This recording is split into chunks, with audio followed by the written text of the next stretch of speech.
विद्यालय अगर गौरवशाली जनपद जौनपुर का शिक्षा के केंद्र में कभी नाम लिया जाता है तो टीडी महाविद्यालय का नाम लिया जाता है। और कोई भी ऐसा, मुझे लगता है कि पूरे जनपद जौनपुर में शिक्षा के क्षेत्र में अगर मैंने आज तक देखा है कि जो यहाँ का पैदा हुआ उसने टीडी कॉलेज में शिक्षा जरूर ली है। ऐसे गौरवशाली विद्यालय के प्राचार्य पद पर सुशोभित होने वाले आपने अपने इस सिकरारा विकास क्षेत्र का नाम बढ़ाया। हम लोग का भी सर गर्व से ऊंचा हुआ और आप हमारे बीच में कहीं न कहीं से आप हम लोग से जुड़े हुए हैं, आपका जुड़ाव है हम लोगों से। और हम लोग जब भी आपको याद करते हैं, आप अपने व्यस्तम समय से यहाँ आते हैं और हम लोग को अपना स्नेह और आशीर्वाद प्रदान करते हैं। इसके लिए मैं बहुत बहुत आभार व्यक्त करता हूँ आपका। और इसी तरह से उम्मीद भी करता हूँ कि जब भी हम लोग आपको याद करें, शिक्षा के क्षेत्र में आपने बहुत मान सम्मान यश कीर्ति आपकी है। हम जब भी चाहेंगे कि आपका अनुभव आपका ज्ञान हमारे शिक्षकों को मिले तो हम आपको बुलाते रहेंगे और उम्मीद करते हैं कि आप हमारे बीच में अपनी उपस्थिति बनाते रहेंगे। इसी बीच में मंच पर उपस्थित हमारे जिला अध्यक्ष श्री अमित सिंह जी, ब्लॉक उपाध्यक्ष श्री मृत्युंजय जी और यहाँ उपस्थित समस्त अन्य शिक्षक और यहाँ उपस्थित प्यारे बच्चों और पत्रकार बंधुओं, जैसा कि मैं बताना चाहूँगा अपने मुख्य अतिथि महोदय को कि विकासखंड सिकरारा में ये 7वां नया पंचायत है जिसमें इस तरीके का TLM मेला, इसको कह सकते हैं कि मिशन पेड़ा कार्यशाला का आयोजन किया गया है। मिशन पेड़ा में बेसिकली हमारा यहाँ जो हमारे अभिभावक आए हैं, बहुत अच्छी बात है कि हम आपसे बातचीत कर पा रहे हैं। हमारे पास जो न्यूनतम लक्ष्य निर्धारित किया गया था शासन की तरफ से कि कक्षा 1 से 5 तक के बच्चों का जो न्यूनतम दक्षता होनी चाहिए भाषा और गणित में, तो उनका ज्ञान कितना होना चाहिए। कहीं ना कहीं ये TLM मेला, ये जो मॉडल, ये जो चार्ट, ये सारी चीजें जो आप द्वारा बनाई गई थी, उनके पीछे सबसे बड़ा उद्देश्य यही था कि किस तरीके से हम बच्चों में उस न्यूनतम शैक्षिक अधिगम की प्राप्ति कराने के लिए इस मॉडल को, इस TLM के सहायता से उसके अधिगम की प्राप्ति में सुगमता स्थापित कर सकते हैं। मुझे कहने में कहीं गुरेज नहीं है कि अभी नया पंचायत डमरुआ में थोड़ा सा इसमें काम करना है। आप लोगों को मैं कोशिश करूंगा कि अन्य नया पंचायत में जिस तरीके से कार्य हुआ है, एक दूसरे के अनुभव को साझा करेंगे।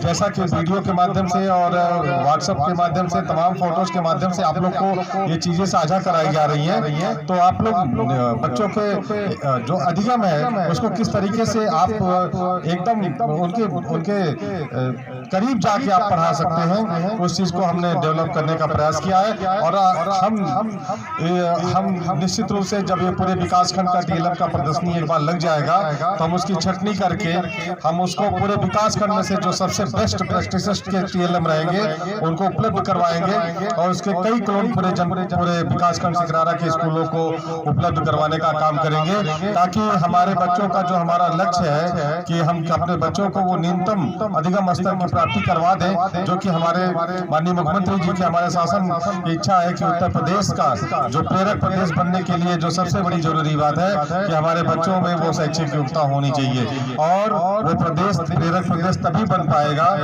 जब हमारा विद्यालय प्रेरक प्रदेश बनेगा, विद्यालय बनेगा तो ब्लॉक बनेगा, जनपद बनेगा, तब प्रदेश की बारी आएगी। आज जैसा कि हमारे मुख्य अतिथि महोदय ने कहा कि अब हमारे पास पहले हमारे अच्छे कार्यों का मूल्यांकन करने की कोई व्यवस्था नहीं थी। वो दौर था जब अधिकारी भी आते थे तो यही देखते थे कि विद्यालय में ड्रेस बना कि नहीं, विद्यालय में खाना बना कि नहीं बना, विद्यालय में अध्यापक उपस्थित है कि नहीं है। लेकिन अब दौर बदल चुका है। हमारे महानिदेशक महोदय ने जब से मिशन पेड़ा एक योजना लॉन्च की है, इस मिशन पेड़ा के तहत उन्होंने जो लक्ष्य निर्धारित किया है, जो रोज नए उनके जो नए कंटेंट दिए जा रहे हैं, रोज नए शिक्षक टूल्स के बारे में उनके गरिमा, उनके प्रेरणा के बारे में जो रोज बताया जाता है। इसके पीछे सबसे बड़ी प्रेरणा यही है कि हमारे महानिदेशक महोदय का यही सोचना है कि हम शिक्षक और शिक्षण दोनों व्यवस्था को गौरवशाली सारी व्यवस्था का अंग बनाएंगे और बच्चों को शैक्षिक अधिगम की प्राप्ति के लिए जो भी टूल्स हमको चाहिए, जो भी माध्यम चाहिए, जो भी शैक्षणिक तकनीकें चाहिए, आधुनिकतम शैक्षणिक तकनीकें चाहिए, शिक्षकों को जो भी सुविधाएं चाहिए, सब हम उपलब्ध करवाएंगे। हम सब वो चीजें माहौल विद्यालय में अच्छा, स्वस्थ, सुंदर और बच्चों को एक चाइल्ड फैमिली माहौल उपलब्ध करवाएंगे ताकि बच्चे जो है उस वातावरण में पढ़ सके और अपने न्यूनतम अधिगम की प्राप्ति कर सके और साथ ही साथ हमारे बच्चों में वो संस्कार वो भी कोट कोट के भरा जाए ताकि वो अपने माँ बाप, अपने बड़ों, अपने स्वजनों की इज्जत और उनका मान सम्मान भी करना सीखे। हमने जैसा कि शासन में ये भी निर्धारित किया गया है कि महिला सशक्तिकरण को किस तरीके से हमको आगे बढ़ाना है, उसको भी हम अपने इसी अभियान के माध्यम से हम लोग आगे करने का प्रयास कर रहे हैं। और साथ ही साथ तमाम बेसिक शिक्षा के जो नए आयाम विकसित हो रहे हैं वो भी हम आपको परिचय करवाना चाहेंगे। तो मैं सबसे पहले आपको ये बताना चाहूंगा कि हमारे पास ये अवसर है जब हमारे रचनात्मक कार्यों का मूल्यांकन करने के लिए शासन से लेकर यहाँ तक ये पूरी की पूरी टीम बैठी हुई है। अगर आपने ये हमारे पास एक इतिहास बनाने का अवसर है, हमारे पास एक टाइम शेड्यूल दिया गया है, हमारे पास एक टूल्स दिया गया है, एक माध्यम दिया गया है, एक अवसर दिया गया है। अगर इस समय हमने अपने आप का सदुपयोग कर लिया, इस समय अगर हमने अपने आप को जो दिया गया निर्धारित प्रारूप है उस प्रारूप में अपने आप को फिट कर लिया तो आने वाले समय में ये मैं यकीन दिलाता हूँ कि पूरे के पूरे बेसिक शिक्षा परिदृश्य की एकदम पूरा माहौल ही बदल जाएगा। और हम तो तुलना करते हैं कि कॉन्वेंट, मैं कभी इस पक्ष में नहीं रहता हूँ कि हम कॉन्वेंट को बुरा कहें या परिषदी को अच्छा कहें, या परिषदी को बुरा कहें, कॉन्वेंट को अच्छा कहें। अच्छा बुरा सब अच्छे हैं, वो भी अच्छा है, हम भी अच्छे हैं, हम तुलना में नहीं जाएंगे। तुलना करना अच्छी बात नहीं है। हम अगर हमको स्वयं के मूल्यांकन से लगता है कि कहीं न कहीं हम पीछे हैं तो हमको उस मूल्यांकन को अपने आप में उतारना पड़ेगा, आगे करना पड़ेगा। सभी लोग ने एक छोटी सी पिक्चर देखी होगी, मुझे ये याद है वो धोनी, MS धोनी करके पिक्चर आई थी, उसमें एक युवराज सिंह की टीम खेलने के लिए आती है और इधर धोनी की टीम रांची वाली, तो वो जब रांची वाले जो टीम रहती है तो वो जब शाम को पंजाब वाली जब टीम आती है तो अप टू डेट टीम रहती है और काफी मॉडर्न टीम रहती है। तो वो रांची वाली टीम जो कि थोड़ा उनका गवई या ये कह सकते हैं कि वो उनका पहन परिवेश या माहौल ऐसा नहीं था, तो वो उनको देख के अपने आप में कॉम्प्लेक्स में आ जाते हैं। या पंजाब वाले तो बहुत अच्छा उनका रहन सहन बहुत अच्छी चीजें हैं। तो जब मैच होता है तो अगले दिन मैच हार जाते हैं, तो बाद में जब वो इस मैच का एक समीक्षात्मक तुलना करते हैं कि हमने मैच हारा कहाँ से, तब उनको याद आता है, तब उसमें कहते कि मैच हमें तभी हारा, रात में ही हम हार गए थे जब वो युवराज सिंह नेट प्रैक्टिस के लिए जा रहा था, मेरी पूरी टीम उसको खड़ी होकर पलट के देख रही थी। मैच हम वही, मानसिकता हमारी वही है, हम वही हार जाते हैं जब हम दूसरों से तुलना करना शुरू कर देते हैं। आज हमको शिक्षक की गरिमा और पहचान की बात करने की क्यों जरूरत पड़ती है? किससे पहचान चाहिए? किससे हमको अपना सम्मान चाहिए? मांगने से सम्मान मिलता है क्या? हम मांगेंगे कि आप हमको सम्मान दीजिए, आप हमको सम्मान देंगे? कभी नहीं देंगे। क्यों देंगे सम्मान? सम्मान गया कहाँ? अगर आप पहले शिक्षक सम्मानित थे तो अब सम्मान कहाँ चला गया? उसके लिए जिम्मेदार कौन है? क्या शासन की नीतियां जिम्मेदार थी कि क्या हम स्वयं जिम्मेदार थे? क्या था? ये मूल्यांकन करने की जरूरत है। आज हम कहते हैं ना कि तो मैं जो मानता हूँ, हमको किसी से मांगने की जरूरत नहीं है। सम्मान मांगने की चीज नहीं होती है। ये आभा मंडल, ये अपना परिवेश, हमको खुद अपने आप में इतना आत्मदीप होना चाहिए कि हमारे खुद के आभा मंडल से पूरा का पूरा ये वातावरण ही जगमगा जाए। तो देखिए कि सम्मान क्यों नहीं आएगा। सनातन काल से ऋषियों मुनियों और गुरुओं का सम्मान बना हुआ है, सुकरात का सम्मान बना हुआ है, कौटिल्य का सम्मान बना हुआ है। तो आज इसी विश्व में इसी वर्तमान समय में गुरु का सम्मान कैसे चला गया? उस गुरु का सम्मान जो त्रेता युग में था, उस गुरु का सम्मान बना हुआ है, तो इस युग के गुरु का सम्मान कैसे चला गया? इसके लिए जिम्मेदार हम स्वयं हैं। हम ये चाहते हैं कि हमको लोग सम्मान दें। नहीं, मांगने से सम्मान नहीं मिलेगा। ये अंदर से सम्मान जब आता है तो सम्मान मिलना शुरू हो जाता है। और जब हम अपने आप के गौरव को, अपने आप की परंपराओं को, अपने कर्तव्यों को, अपने निर्धारित जो हमारे कर्तव्य है उसको जब करने का प्रयास करेंगे तो हमको खुद लगेगा कि हम बहुत अच्छा कार्य कर रहे हैं। और जब हमको अच्छा लगेगा तो कहीं न कहीं पूरे समाज को अच्छा लगेगा।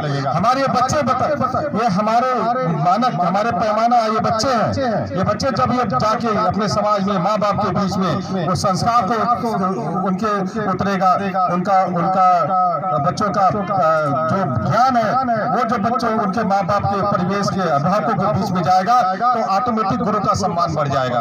इसलिए मैं हमेशा कहता हूँ गुरु एक छोटा शब्द नहीं है।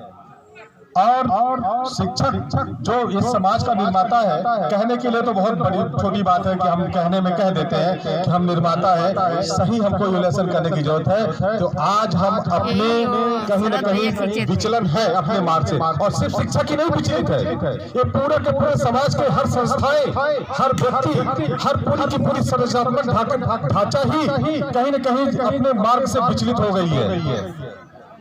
लेकिन जब ये आधुनिक काल आया है तो अब उत्तर आधुनिक काल आ गया है। उत्तर आधुनिक काल में मैं बता दूं, जब आप पढ़िएगा तो यही आएगा। आधुनिक काल में जहां भौतिक संरचना संस्थाओं का कार्यों का बोलबाला था, उत्तर आधुनिक काल में सांस्कृतिक संरचनाओं का बोलबाला होगा।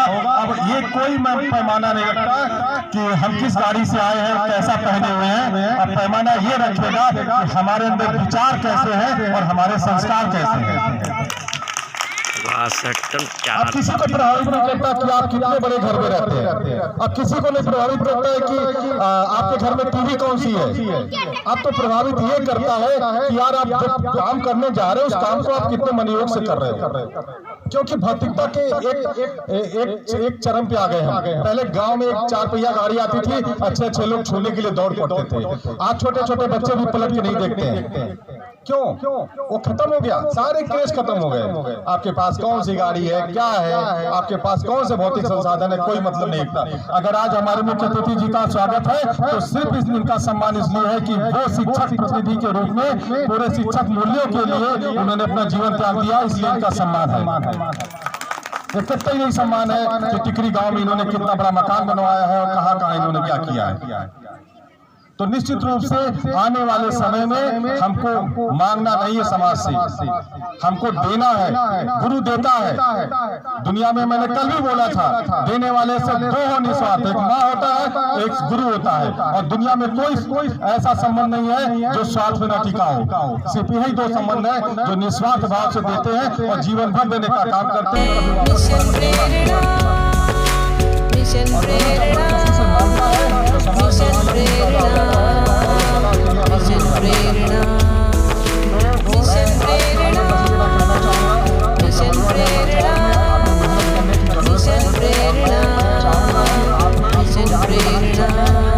दूर का ब्लॉक है, नया पंचायत है। ये हमारे सारे विद्यालय के, मैं पर्सनली रूप से बात करूं तो यहाँ के सारे विद्यालय बहुत अच्छे हैं। चाहे वो कायाकल्प के रूप में काम किया गया हो, चाहे वो शिक्षण की व्यवस्था के रूप में कार्य किया गया हो, लेकिन जो TLM के माध्यम से जो कार्य किया जाना है, मैं चाहूंगा कि जितने भी वीडियो यूट्यूब के माध्यम से डाला गया है, आप लोग प्रत्येक लोग वो वीडियो देखें और इस कार्रवाई को यही मत रोकिएगा। नित्य नए TLM शिक्षण सामग्री और मॉडल बना के उनको बच्चों के बीच में लेके जाना है हमको और उनको लागू करवाना है। ये कतई मेहनत यहाँ ये नहीं रुकनी चाहिए। ये तो शुरुआत है। मेरी सोच ये है कि आने वाले समय में इन्हीं मॉडल के माध्यम से मैं बच्चों की अधिगम की प्राप्ति के लिए 100% इसी लॉकडाउन में सिकरारा को प्रेरक ब्लॉक घोषित करवा दूंगा। ये मेरी सोच है और सोच हमेशा ऊंची रखनी चाहिए। अगर हमारी सोच ऊंची है, हमारे विचार सकारात्मक है, तो दुनिया में कोई भी कार्य संभव नहीं है। हम सारे के सारे दुनिया में जो भी रचनात्मक चीजें हैं, जो भी चीजें पाई जा सकती हैं, जो सोचा जा सकता है वो पाया जा सकता है। मेरा ये मानना है। और मैं इसी जो सकारात्मक ऊर्जा है पूरे विकास खंड सिकरारा में, पता नहीं कि मुझे लगता है कि ये कौन सी ये धरती है पूरा सिकरारा की कि यहाँ इतने अच्छे लोग, इतने मिलनसार लोग, इतने एक दूसरे से भातृत्व भाव रखने वाले लोग मिले हैं। मुझे 30 साल हो गया, मुझे तो लगता ही नहीं है कि मेरा एक दूसरा घर ही मुझे लगता है। और मुझे बहुत अच्छा लगता है कि मैं इस विकास खंड में मेरा समय कैसे व्यतीत हो जा रहा मुझे पता नहीं चलता है। और इन्हीं शब्दों के साथ, शुभकामनाओं के साथ और संकल्प के साथ हम ये आज विदा लेंगे कि जितना भी हमने मेहनत किया इसका 4 गुना मेहनत करेंगे और आने वाले 2 महीने के अंदर अपने प्रत्येक बच्चे का आकलन करके हम मिशन पेड़ा का जो न्यूनतम लक्ष्य है वो न्यूनतम ही लक्ष्य है। ये जानिएगा, ये शुरुआत होगा। वो हमारे बच्चों का मैक्सिमम मानक नहीं होगा, वो हमारे सबसे बच्चों का न्यूनतम लक्ष्य होगा। और हम पैमाना खुद निर्धारित करेंगे और बताएंगे कि हमारे बच्चे उस न्यूनतम लक्ष्य को कितना पीछे छोड़ दिए हैं। एक बच्चा हमारे दिमाग में होगा, टारगेट में होगा। हम तब तक नहीं सोएंगे जब तक हमारा एक भी बच्चा अपने न्यूनतम लक्ष्य को प्राप्त न कर ले, तब तक हमको चैन नहीं लेना है। हम इसी तरीके से अपने मिशन को अंजाम देंगे और सिकरारा विकास खंड के नाम को रोशन बढ़ाने का काम करेंगे। धन्यवाद। मिशन प्रेरणा, मिशन प्रेरणा।